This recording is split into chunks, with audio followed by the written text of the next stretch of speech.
There's a truth I want to tell you about a man named John. Not a millionaire. Not a genius. Not someone born with connections or privilege or a trust fund waiting for him at the end of some long hallway. Just a regular man. A quiet man. The kind of man you'd pass on the street and never think twice about, carrying a worn-out messenger bag, a thermos of coffee gone cold, and a head full of worries he never let anyone see. John was a 6th-grade math teacher at a public high school in New York. Room 214. Second floor, end of the hallway, right next to the water fountain that had been broken since 2019 and nobody ever fixed. He'd decorated his classroom with little motivational posters he printed himself because the school budget didn't cover that kind of thing. Every problem has a solution. You can do hard things. One step at a time. He believed those words for his students. He just hadn't learned to believe them for himself yet. John was 34 years old. He made $52,000 a year before taxes. In New York City. Let that sink in for a moment. Because anyone who has ever lived in that city, or tried to, knows what that means. It means you do the math every single month and the math never quite works out. Utilities. Groceries. Student loans he'd been paying for 11 years and barely dented. A car he no longer owned because he couldn't afford the insurance. Subway cards. A phone with a cracked screen he kept meaning to replace. He wasn't behind. But he wasn't ahead either. He was just suspended. Like a man treading water in the middle of a lake, not drowning, but never getting any closer to shore. And every night, after he graded papers and ate whatever simple thing he'd put together from whatever was left in the refrigerator, he'd sit at his kitchen table, a small, second-hand table he'd bought from a neighbor moving out, and he'd open his laptop. And he'd search. How to make money online. Ways to earn extra income from home. Passive income for teachers. He'd read articles.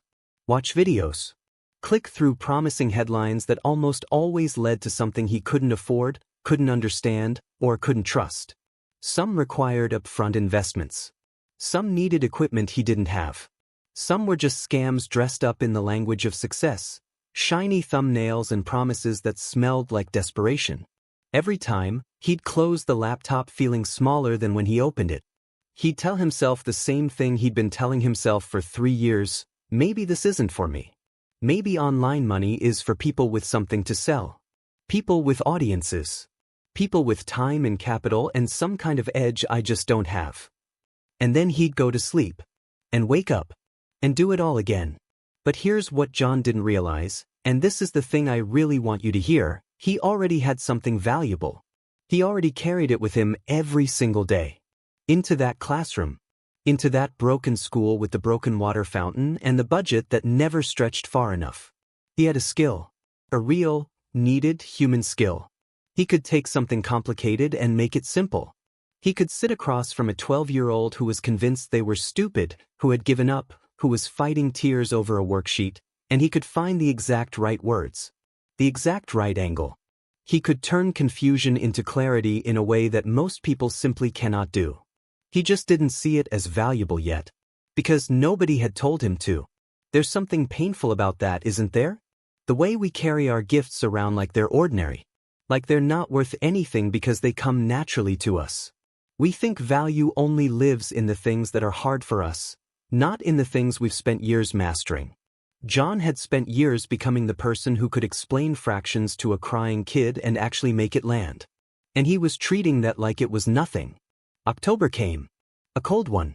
The kind of October where the heat in John's apartment building comes on late and the nights feel longer than they should. He was sitting at that kitchen table again. Same table, same cracked laptop, same cup of tea going cold beside him, and he'd just gotten his bank statement. After rent, after bills, after his loan payment, he had $212 to last him until the end of the month. 19 days away. He sat with that number for a long time. He didn't panic. John wasn't a man who panicked loudly. He panicked quietly, in the stillness of a kitchen at 11 at night, with the sounds of the city pressing in through a window that didn't quite seal properly. He panicked in the way that people do when they are tired of being tired. When the weight of just getting by starts to feel heavier than it used to. And something shifted in him that night. Something small but real. like a door that had been stuck finally moving, not swinging open, just moving. Just enough. He opened his laptop. And instead of searching for some grand strategy, some complicated system, some business plan that would save him, he asked a simpler question. He typed it into an AI tool he'd been using occasionally for lesson plans. He typed it the way you'd talk to someone you trusted, someone who wouldn't judge you for not knowing. He wrote, "I'm a 6th grade math teacher. I need the fastest, simplest way to earn my first dollar online. Not a business plan. Not a complicated system. Just the first step. What would you do if you were me?" He pressed enter. And he waited. What came back was not what he expected. It wasn't a course to build. It wasn't a YouTube channel to start. It wasn't some complicated funnel or digital product or crypto investment dressed up as an opportunity. It was something so simple it almost made him laugh. It said, "You already have exactly what someone needs tonight. There are parents, right now, in your city, whose kids have a math test tomorrow morning. Those parents are anxious. Those kids are panicking. You could offer a 30-minute emergency tutoring session over Zoom. $20. Tonight or tomorrow morning. Post it in a local parent Facebook group. You don't need a website. You don't need a business. You just need to show up." John read it twice. Then a third time. He sat back in his chair. It was so obvious. So embarrassingly, almost painfully obvious, that he had spent 3 years walking past it. He had the skill. He had the platform. He had Zoom, which was free. He had a phone. He had a Google Calendar link. He had everything he needed. He just hadn't aimed it at anything yet. He looked at the clock. It was 11:17 p.m. He thought about not doing it. About waiting until the weekend. About thinking it through more, planning it better, making sure everything was perfect before he started. That voice, the one that sounds like caution but is really fear, said all its familiar things. What if no one responds? What if they think it's weird? What if you look desperate? And then John thought about that bank statement. $212. 19 days. He opened Facebook. He found 3 local parent groups he was already a member of, groups he'd joined years ago when he was first looking for teaching resources and never really used. He typed a simple message. No graphics. No logo. No sales pitch dressed up in marketing language. Just honest, direct, human words. "Hi, I'm a certified math teacher with years of experience teaching 6th grade in NYC public schools. If your child has a math test tomorrow and is struggling tonight, I'm offering a 30-minute one-on-one Zoom tutoring session for $20. I have a few spots available tonight and early tomorrow morning. Message me directly if you're interested." He posted it. In all 3 groups. Then he closed his laptop. Made himself finish his tea. Told himself not to check for 10 minutes. He lasted 4. When he opened his phone, there was already one response. A woman named Maria. Her son had a test at 8 a.m. He didn't understand fractions. Could they do a session at 7 in the morning? John typed back, "Absolutely. Here's my calendar link. Payment can be sent through Venmo or PayPal before we start." He set his alarm for 6:30. And for the first time in a long time, he fell asleep feeling something he hadn't felt in years. Not rich. Not saved. Not even certain that any of this would amount to anything beyond one session, one morning, one small moment. But hopeful. Just quietly, carefully, fragile hopeful. At 6:47 in the morning, John's alarm went off. He was already awake. He'd been lying there for a while, staring at the ceiling in that particular way you do when something is about to happen and your body knows it before your mind fully catches up. The apartment was cold. The radiator in the corner made its usual ticking sound, like it was trying its best and falling just short. Outside, New York was already moving. Sirens somewhere in the distance, the low hum of a garbage truck, the city doing what the city always does, indifferent and relentless and alive. John got up, washed his face, made coffee, put on a clean shirt, not because anyone would see below the shoulders on a Zoom call, but because it mattered to him. It was the kind of small dignity that costs nothing and means everything. The kind of thing you do when you're trying to take yourself seriously, maybe for the first time in a while. He sat down at that kitchen table, opened his laptop, checked his Venmo. The payment was already there. $20. From Maria G. With a small note that said, "Thank you so much, my son is really stressed." John looked at that notification for a long moment. $20. He knew what $20 was. It was not rent. It was not a loan payment. It was not going to change the number on his bank statement in any dramatic way.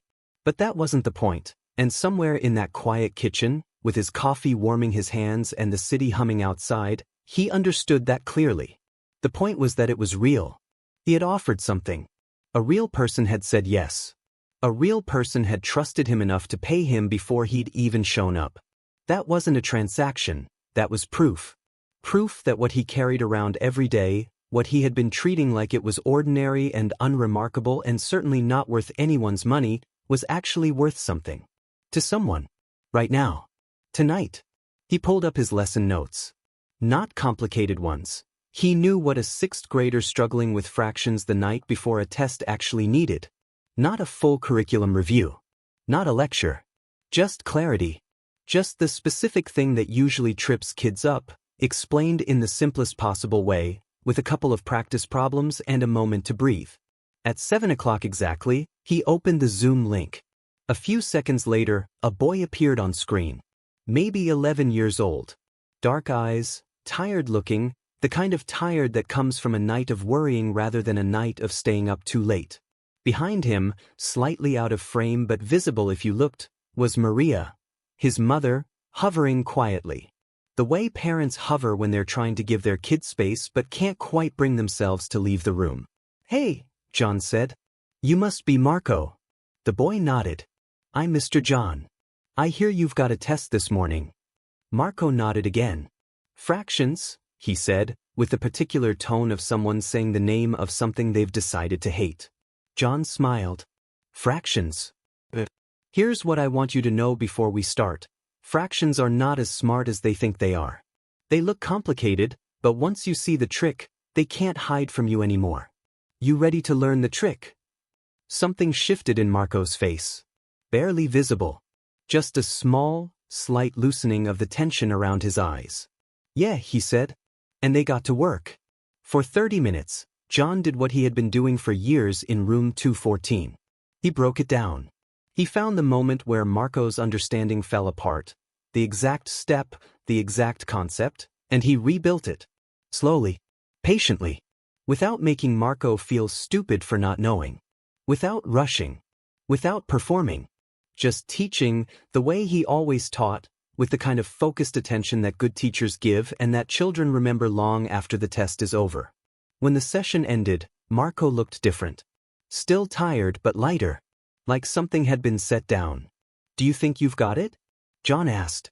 Marco thought about it seriously, the way kids do when they're not trying to impress anyone, just honestly assessing themselves. "Yeah," he said. "I think I do." And then, from slightly off camera, Maria leaned in. "Thank you," she said. And she didn't just say it the way you say it when you're being polite. She said it the way people say it when they mean it all the way down. John closed the Zoom window. He sat back, let out a breath he didn't realize he'd been holding. And then he looked at his phone, because he'd turned off notifications during the session and hadn't checked it since the night before. There were 4 more messages. 4 other parents, from the same Facebook groups, asking if he had availability. 1 family needed help that evening. 1 needed Saturday morning. 1 asked if he could work with a 7th grader on pre-algebra. 1 just asked, "Do you do this regularly? Can we book you for twice a week?" John read those messages slowly, one at a time. He thought about what the AI had told him the night before. The simplest version of a true thing. You already have exactly what someone needs tonight. He had assumed that meant 1 night. 1 session. 1 small experiment to quiet that anxious voice in his head. He hadn't thought beyond that, hadn't let himself, because hoping for more felt dangerous when you'd been disappointed as many times as he had. But here was more. Showing up. Uninvited. Knocking on the door he'd barely cracked open. He responded to every message. Carefully, personally, not with a copy-pasted template, but with actual words, the way he'd want someone to respond to him. He confirmed the evening session. He booked Saturday morning. He told the pre-algebra family yes, he could work with 7th graders too. He told the parent asking about twice a week, absolutely, let me send you a regular schedule. By the time he left for school that morning, he had 5 sessions booked for the next 7 days. At $20 each, that was $100. Not a fortune. Not even close. But on top of his regular salary, for work he could do from his kitchen table in a clean shirt, with nothing more than Zoom and a Google Calendar link and the skill he'd spent years building, it felt enormous. He took the subway to school. Rush hour. Packed car, everyone pressed together, nobody making eye contact the way New Yorkers don't.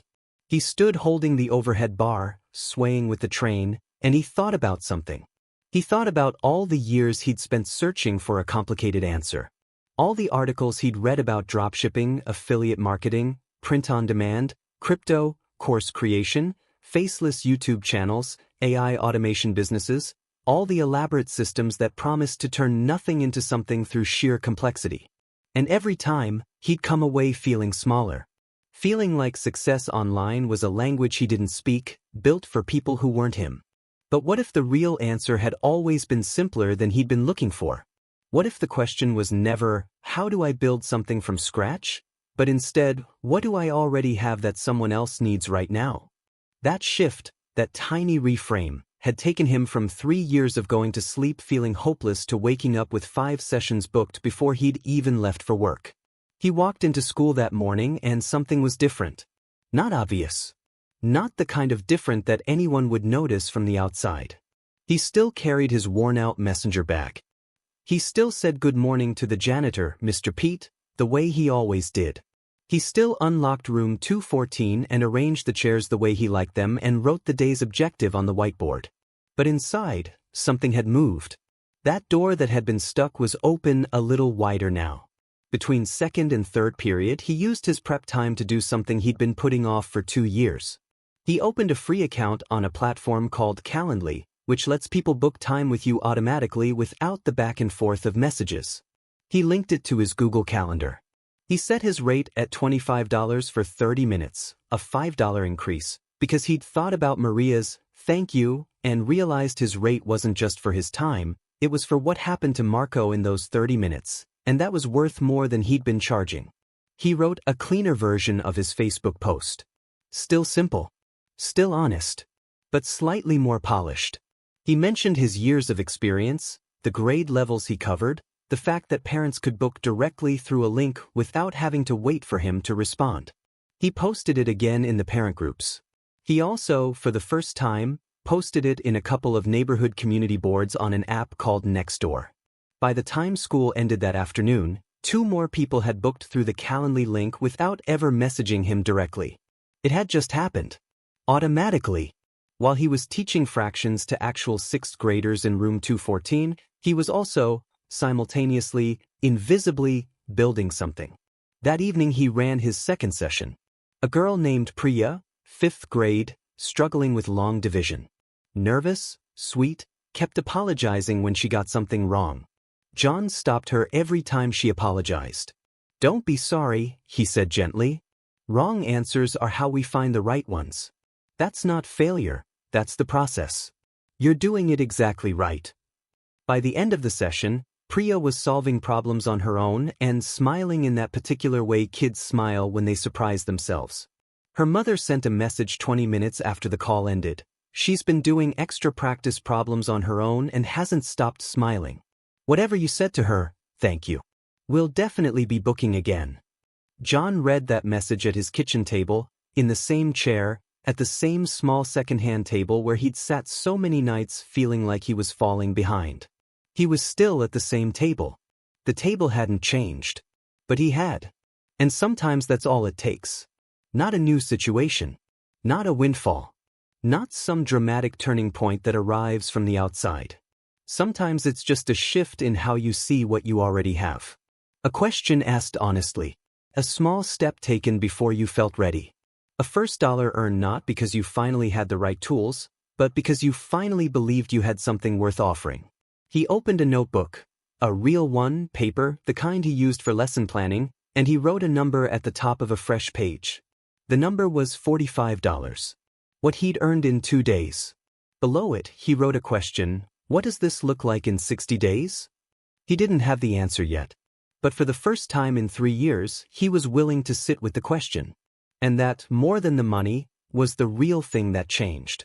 There's a specific kind of exhaustion that comes from working 2 jobs.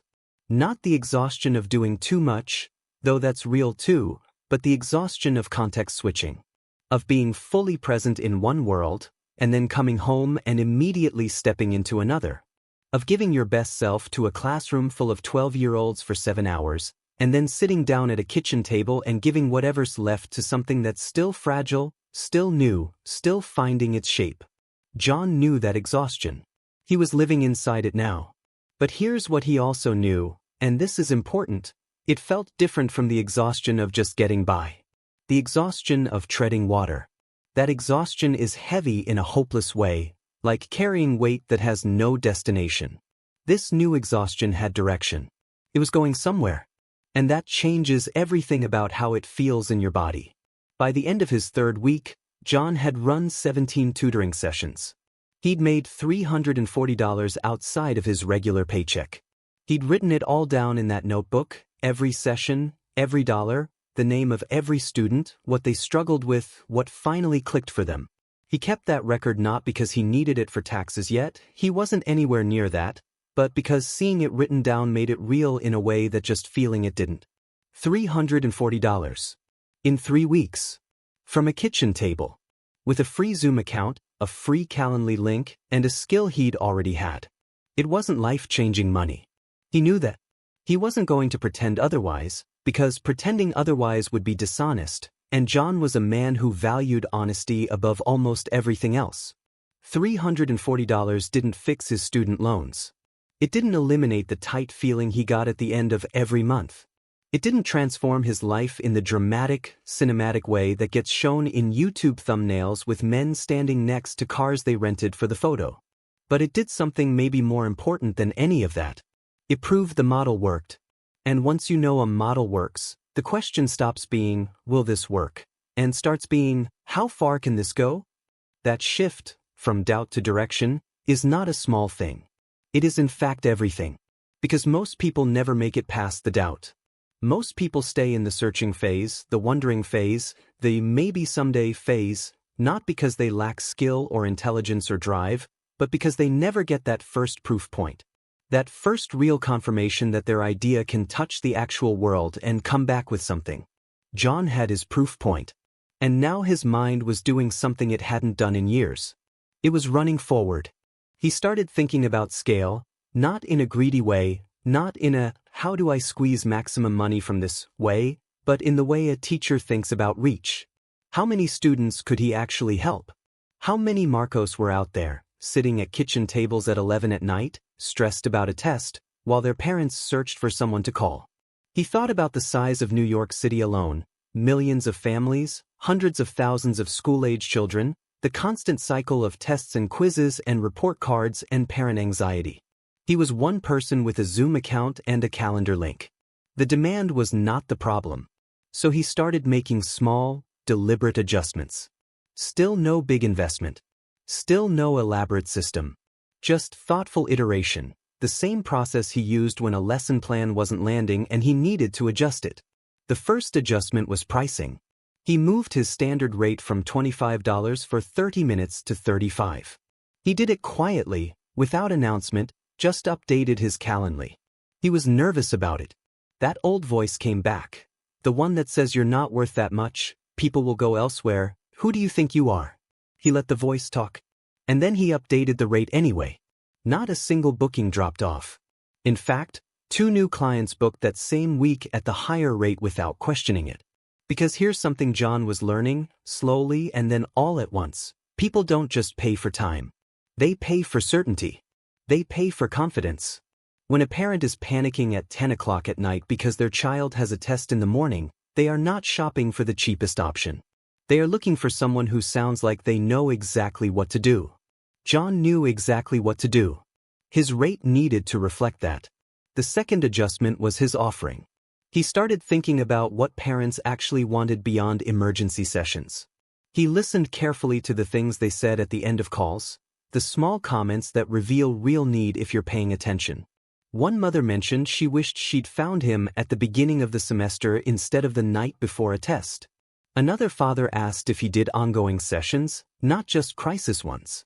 A grandmother who had custody of her granddaughter asked, quietly and a little embarrassed, if he ever did payment plans. John wrote all of it down. And he created 2 new options. The first was a weekly 30-minute check-in session, $40 a week, booked in recurring blocks, same time every week. Consistent, predictable, building a real relationship with the student over time.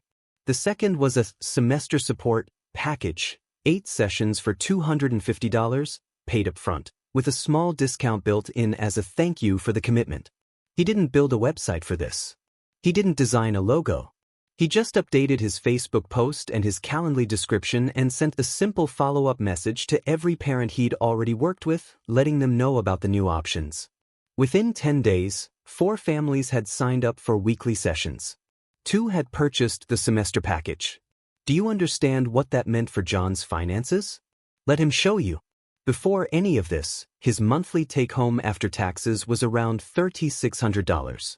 After rent, utilities, groceries, his loan payment, and the hundred small expenses of city life, he had almost nothing left by month's end. He was surviving. Technically fine. But running on empty. Now, with 4 weekly recurring clients at $40 each, that was $160 a week. Roughly $640 a month. Just from 4 families who had committed to showing up every week. And 2 semester packages at $250 each. That was $500 he'd already received, sitting in his account, earned before he'd even run the sessions. He opened his notebook. He did the math the way he always did math. Carefully, step by step, no rushing to the answer before the work was done. If he maintained 4 weekly clients and added just 2 more, 6 total, that was $240 a week. Nearly $1,000 a month, on top of his salary, working roughly 3 hours a week in his kitchen. He stared at that number for a long time. Not because it was huge, but because of what it represented. $1,000 a month, consistently, meant his student loan payment no longer felt like a wound every month. It meant a small savings account that actually grew instead of just sitting there looking ashamed of itself. It meant the cracked phone screen could get fixed. It meant that when something unexpected happened, and in a city like New York, something unexpected always happens, he wouldn't have to choose between the emergency and the electric bill. It meant breathing room. And if you have ever lived without breathing room, you know that it is not a luxury. It is the difference between a life that feels survivable and a life that actually feels like yours. But here's where the story gets complicated. Because growth always does. Around the 4th week, John started running into the edges of his own capacity. He had a full teaching day, 7 hours at the school, lesson planning in the evenings, grading on weekends. He had a social life that was already minimal but still existed. He had a body that needed sleep. And he was starting to feel the friction of trying to be fully present in 2 places, trying to show up for his 6th graders in room 214 with everything he had, and then come home and show up for Marco and Priya and the 5 other kids he was now tutoring weekly with everything that was left. He hit a wall on a Thursday night. He was midway through a session with a boy named Deshaun. Bright kid, funny, reminded John of himself at that age, and he realized he'd explained the same concept twice in the same way and it still wasn't landing, and instead of pausing and finding a different angle the way he always did, his first instinct was impatience. Just for a second. Just a flash. He caught it. Didn't show it. Found the different angle. The session ended fine. But afterward, he sat with that flash of impatience for a long time. Because it wasn't about Deshaun. Deshaun had done nothing wrong. That impatience was a message from his own body, his own nervous system, that said, "You are running too hot. You need to make a decision." And the decision John faced was one that every person who starts building something on the side eventually faces. The question that separates people who stay stuck at a certain level from people who actually grow. The question is this: do you try to do more, or do you try to do better? More would mean booking every available hour. Grinding through exhaustion. Treating himself like a resource to be maximized. He knew people who operated that way. He'd watched it work, and he'd watched it break people. And he knew, the way you know things about yourself if you're honest, that it would eventually break him too. Better meant something different.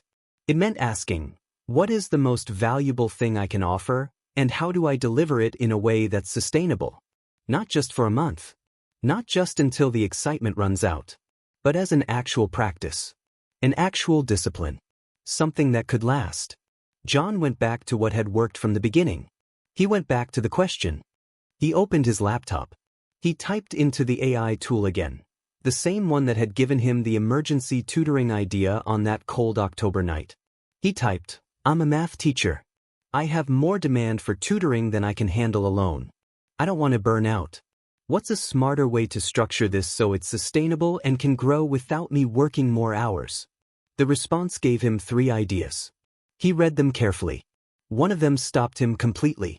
It said, consider creating a simple recorded lesson, 30 minutes, covering the most common concepts that trip up 6th graders before tests. Sell it for $15. You record it once.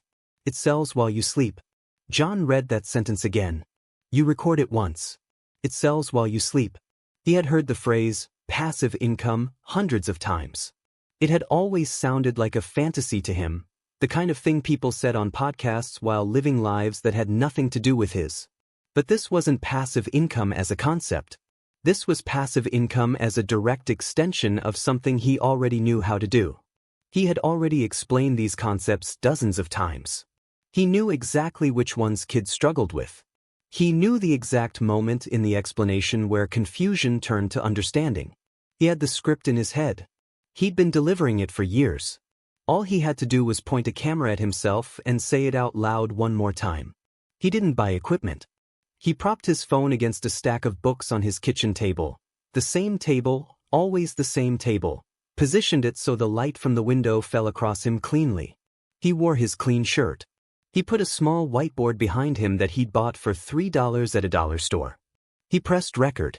It took him 3 tries to get through the whole 30 minutes without stopping. Not because he didn't know the material. Because he kept getting self-conscious, kept hearing himself through a stranger's ears and second-guessing every word. On the 3rd try, he stopped second-guessing. He just taught. The way he taught in room 214. The way he taught Marco and Priya and Deshaun. Like there was a real kid on the other side who needed to understand this, and his job was just to make sure they did. He uploaded it to Gumroad, a free platform where you can sell digital products. He set the price at $15. He wrote a simple description, 6th grade math test prep, the 5 concepts that show up on almost every test, explained clearly in 30 minutes. Watch it the night before your test. He shared the link in his Facebook post, alongside his tutoring options. Then he went to bed. In the morning, there were 2 sales. $30. Made while he was asleep. He sat at that kitchen table with his cold coffee and his cracked phone screen and his notebook, and he wrote down a new number. And for the first time, the number on that page felt less like a record of what had happened and more like a glimpse of what was coming. He was still tired. He was still a 6th grade math teacher in New York City with a worn-out bag and a broken water fountain outside his classroom door. But he was also, quietly and undeniably, something else now. He was a man who had stopped asking if it was possible, and started asking how far. There's a moment in every real story, not the movie version, but the actual human version, where the dramatic part is over and the harder part begins. Not harder because things get worse. Harder because things get real. Because the excitement of the first dollar, the thrill of the first proof point, the momentum of early wins, all of that has a natural gravity to it that carries you forward without you having to think too much. But then that gravity levels out. And what's left is just you. Your habits. Your discipline. Your willingness to show up not because it feels exciting anymore, but because you've decided that it matters. That's where John was now. 4 months after that cold October night at the kitchen table. 4 months after he'd typed a desperate honest question into an AI tool and received an answer so simple it had almost made him laugh. 4 months of early mornings and evening sessions and a phone that still had a cracked screen. He'd kept meaning to fix it and kept putting the money toward his loan instead, which tells you something about who John was. It was February now. A gray, heavy New York February. The kind that makes you understand why people move to Florida. The school year was deep in its middle stretch, that long difficult corridor between the holidays and spring break where everyone is tired and the energy in the classroom runs thin and it takes everything a teacher has to keep the walls from closing in. John was tired too. Not broken. Not burned out. But genuinely, honestly tired in the way that people are when they've been running at a higher capacity than they're used to and the body is still catching up with the decision the mind made 4 months ago. He had 11 regular weekly tutoring clients now. He had sold his recorded lesson video 43 times. He had a second video in progress, 7th grade pre-algebra, because 3 different parents had asked for it and he'd learned by now to listen when the same request came from 3 different directions. His monthly income from tutoring and digital products was running just under $1,400. On top of his teacher's salary. Let that settle for a moment. Not because $1,400 is a fortune. It isn't. But for a man who 4 months earlier had $212 to last 19 days, for a man who had spent 3 years searching for a complicated answer and finding nothing, $1,400 extra a month was the difference between a life that felt like survival and a life that felt like something was actually being built. He had paid off one of his smaller loan accounts completely.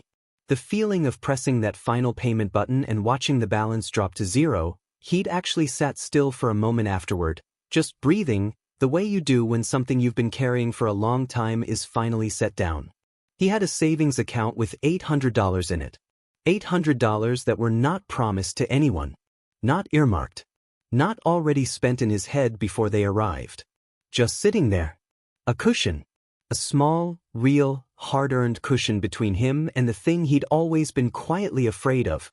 The month where everything goes wrong at once and there's nothing left to catch you. He had fixed his phone screen. Small things. But if you've ever lived in the space where small things feel impossible, you understand that fixing your phone screen can feel like a declaration. Like saying out loud, I am someone whose phone screen is not cracked. I am someone who can take care of things. I am someone who is no longer just getting by. But here's what I really want to tell you about this part of John's story. Because the money, as real as it was not actually the most important thing that happened in those 4 months. The most important thing was what the money revealed about him. When you start building something, really building it, not dreaming about it, not planning it, but actually doing it, day after day, in the in-between hours of a life that's already full, you find out things about yourself that comfort and safety never show you. You find out whether you have the kind of patience that survives past the initial excitement. You find out whether your discipline is real or just performance.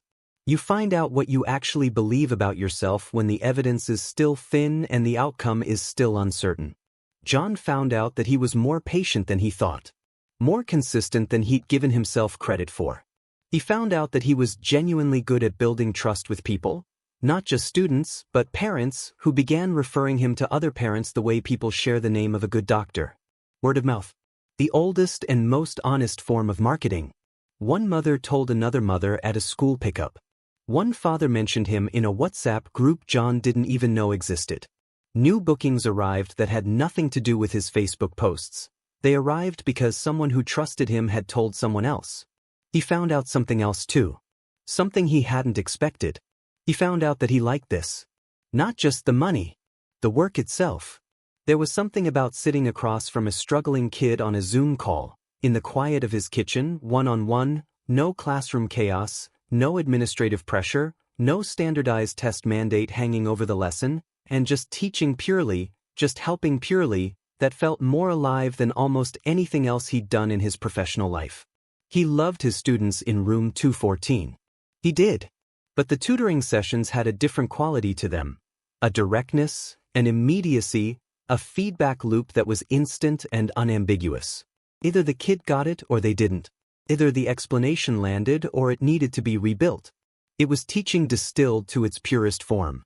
And that realization opened something new in John's thinking. A question he hadn't let himself ask before because it had seemed too big, too presumptuous, too much like the kind of dreaming that gets you hurt.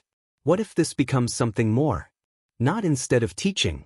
He wasn't ready to think that way, and honestly, he wasn't sure he ever would be. Teaching was not just a job to John. It was a vocation, The word that means something you were called toward rather than just something you chose. Room 214 was not a placeholder. Those kids were not background characters in the story of his financial life.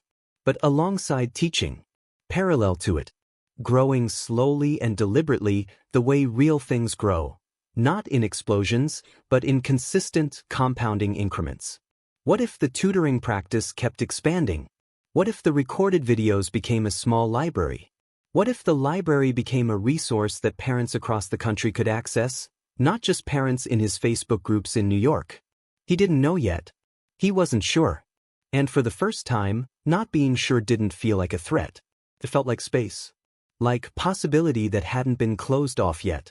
He was sitting with all of this on a Sunday afternoon in February, a rare afternoon with no sessions booked, the city outside his window doing its gray winter thing, when he got a message that stopped him. It was from a man named Carlos. A stranger. He had found John's video on Gumroad, the 6th grade test prep one, and he'd bought it for his daughter 3 weeks earlier. His daughter had watched it the night before her test. She had gotten an 87. Her best math grade of the year. But that wasn't why Carlos was writing.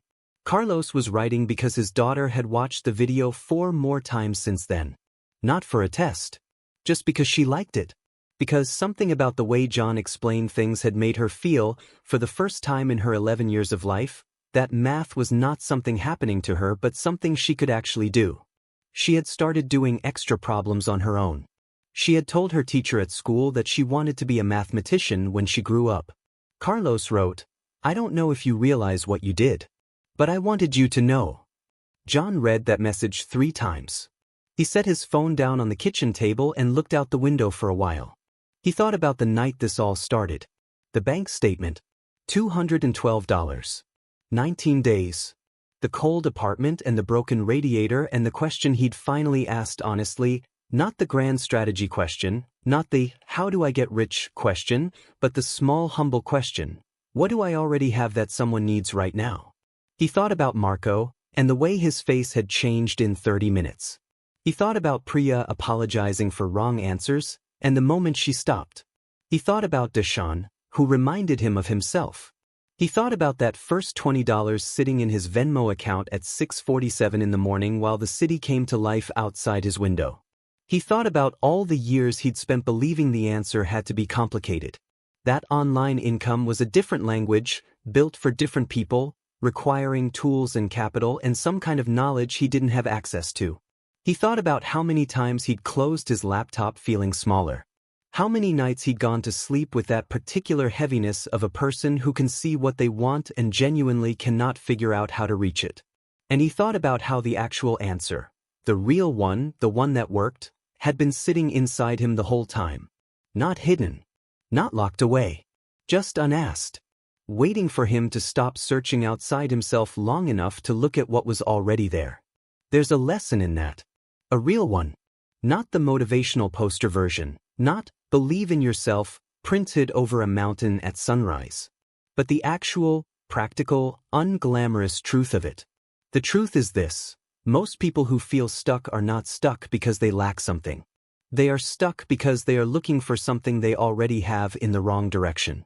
They are searching for complexity when the answer is simple. They are waiting to feel ready when readiness is not a feeling, it's a decision. They are asking, "Can I do this?" when the real question is, "What do I already do that someone else needs?" John had been a math teacher for 9 years. 9 years of making hard things simple. 9 years of sitting across from kids who had given up and finding the exact right words to bring them back. 9 years of patience and precision and the particular kind of empathy that lives in good teachers, the ability to remember what it felt like to not understand, and to meet students there instead of pulling them up to where you are. That was not nothing. That was never nothing.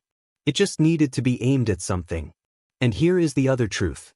The one that might matter even more. John did not wait until his life was stable enough to start.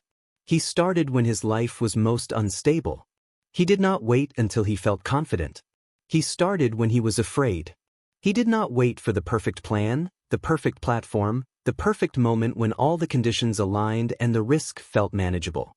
He posted a Facebook message at 11 p.m. with no graphics and no logo and no guarantee that anyone would respond. He just started. That is not a small thing. That is the whole thing. Because starting when you're afraid is the only way the story ever changes. Waiting until you're not afraid is just another name for never. Fear does not go away before the first step. It goes away because of it. Or rather, it doesn't go away at all, but it stops being the deciding vote. It becomes just one voice among many, and the other voices, the ones that say I've been surviving this long, I have something real to offer, the worst that can happen is nothing changes. Those voices get louder the more you act. By March, John had saved enough to pay down another loan account. By April, his recorded video library had 4 titles and had been purchased over 200 times. By the end of the school year, he had quietly, undramatically, without any single explosive moment of transformation, doubled his effective monthly income. He still taught in room 214. He still carried his worn-out messenger bag. He still said good morning to Mr. Pete the janitor every single morning. He still cared about his 6th graders in the way that good teachers care, completely, sometimes painfully, always hoping that what he gave them would follow them somewhere he'd never see. But the man who sat at that kitchen table now was different from the man who had sat there in October. Not because his circumstances had transformed beyond recognition. They hadn't. Not yet. This was still a beginning. A real one, a sustainable one, but a beginning nonetheless. There was still so much road ahead. The difference was something quieter and more durable than circumstances. The difference was that he no longer felt like a man waiting for his life to start. He felt like a man who had started it himself. With a Zoom account, a free calendar link, a Facebook post written at 11 p.m. in a cold apartment, and the willingness, finally, after 3 years of searching in the wrong direction, to trust what he already knew. The first dollar is not about the dollar. It never was. It's about the moment you stop waiting for permission to believe that what you have is enough to begin. It's about the courage to ask the small honest question instead of the big impossible one. It's about understanding that financial stability is not a door that opens from the outside. It opens from the inside, slowly, with small keys, turned by small daily decisions that don't look like much in the moment but compound into something real over time. John knew that now. Not as an idea. As a lived truth, earned slowly, written down in a notebook at a second-hand kitchen table in New York City. And if you are sitting somewhere right now, in your own version of that cold apartment, with your own version of that bank statement, carrying your own version of a skill you've been treating like it's ordinary, I want you to hear this clearly. You are not behind. You are not missing something. You are not too late, too old, too broke, too ordinary, too anything. You are exactly where John was. The only question is whether you're willing to ask the honest question. Not, how do I get rich? But, what do I already have that someone needs right now? Start there. The first dollar is waiting.